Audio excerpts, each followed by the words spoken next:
Welcome to this week's episode of Paddock Pulse, where we capture the latest buzz in the F1 world. Today we'll be covering the latest news and stories for the week of March 17th, 2025, as well as previewing this weekend's Chinese Grand Prix, which will be the first sprint weekend of the season.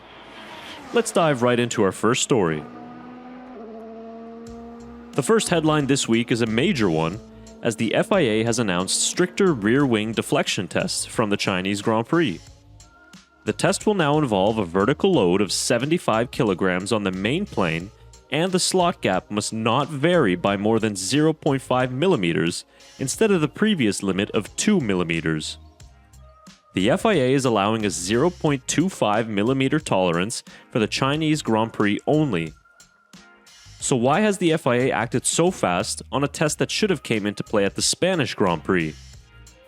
Footage analyzed from the Australian Grand Prix showed enough deformation to justify stronger controls. However, all cars in Melbourne passed the previous static test and were deemed fully legal. This weekend's race will show us how much these stricter rear-wing tests will affect performance, and most importantly, which team it will affect the most. Our next news this week is about the potential of a new venue on the Formula One calendar, Bangkok, Thailand. F1 CEO and President Stefano Domenicali recently met with the Prime Minister of Thailand to discuss hosting an F1 race in the near future. With plans of a race on the African continent cooling in recent months, sources say the chances for a race in Thailand are 50-50 at this point. Moving on to official F1 business, late last week it was announced that all F1 teams have signed and agreed to the 2026 Concord Agreement. This confirmation came shortly after it was announced that F1 CEO Stefano Domenicali has extended his stay at the helm of F1 until at least 2029. And some news out of Aston Martin is that their new state-of-the-art wind tunnel is finally operational. It includes a sophisticated 60% scale model of the car, which enables rapid development and better operational efficiencies according to the team. The wind tunnel is on site at the AMR Technology Campus in Silverstone. The final news story this week comes from trackside in Shanghai, as there were some logistical issues with some teams getting their freight due to aircraft technical issues in Melbourne.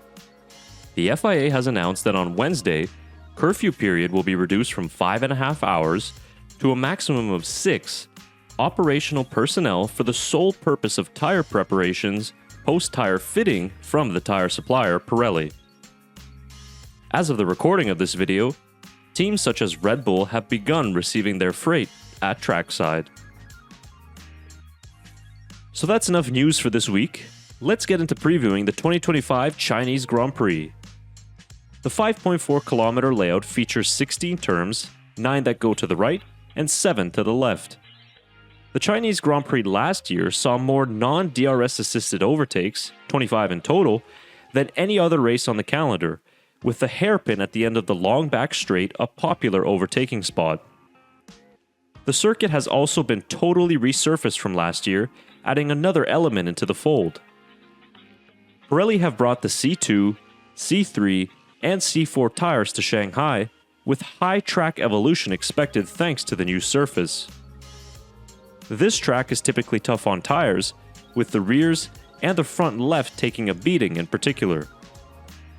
As this is the first sprint weekend of 2025, teams will only have 60 minutes to get the setup right and evaluate the performance of the tires over a long run. As for the weather, it will be bone dry all weekend long, but temperatures are much higher than expected for this time of year in Shanghai. So that about wraps up this week's edition of Paddock Pulse. Hope you enjoyed this episode. Remember to subscribe to the channel and keep an eye out for new videos coming this weekend during the Chinese Grand Prix. Drop a comment down below with your predictions for this weekend's race, and if you enjoyed watching, leave us a like.